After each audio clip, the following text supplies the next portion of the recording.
The Sony Alpha 7 IV is one of those cameras that quietly earns your respect the more you use it. On paper, it looks like a sensible evolution of Sony's popular A7 line. In practice, it feels like a carefully considered tool built for photographers and videographers who want one camera to do almost everything well, without constant compromises. At first glance, the design will feel familiar to anyone who has used a recent Sony mirrorless body. It's compact for a full-frame camera, but reassuringly solid in the hand.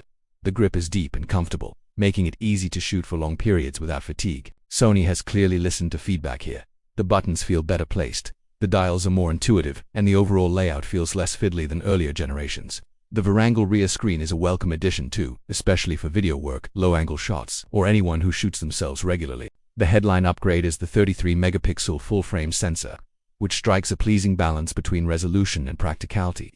Images are detailed without being unwieldy, and there's plenty of room for cropping if needed. Colors look natural straight out of camera, with Sony's latest color science producing more pleasing skin tones than older models. Dynamic range is excellent, giving you confidence when shooting high-contrast scenes. Whether it's a bright sky over dark buildings or tricky indoor lighting, autofocus is where the Alpha 7 IV really shines. Sony's real-time IAF feels almost uncanny at times, locking onto faces and eyes with impressive consistency. It works just as well for people as it does for animals, and even birds, which is a genuine bonus rather than a gimmick.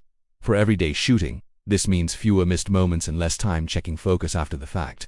Fast-moving subjects are tracked smoothly, making the camera feel responsive and dependable.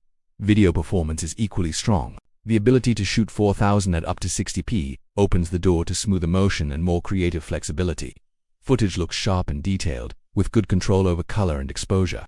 The in-body image stabilization does a solid job of smoothing out handheld footage, and while it won't replace a gimbal for more demanding work, it's more than capable for run-and-gun shooting, vlogging, or casual filmmaking. Heat management is also improved, allowing for longer recording sessions without anxiety. Using the Alpha 7 for day-to-day is a generally pleasant experience. Menus are clearer than before, though still undeniably Sony in their depth. Once set up, the camera gets out of your way, letting you focus on shooting rather than settings. Battery life is respectable, easily covering a day of mixed photo and video use, and the inclusion of dual card slots adds peace of mind for professional or important shoots. Of course, it isn't perfect. The price places it firmly in enthusiast to professional territory, and beginners may find they're paying for features they won't immediately use. Some users may also wish for faster burst shooting for sports or wildlife, though for most scenarios it's more than sufficient. Overall, the Sony Alpha 7 IV feels like a mature, well-rounded camera that understands its audience. It's not about flashy gimmicks, but about delivering reliable performance, excellent image quality, and flexibility across photography and video. If you're a hybrid shooter or a photographer looking to step into serious video work without buying a second camera, it's a compelling choice that's easy to recommend.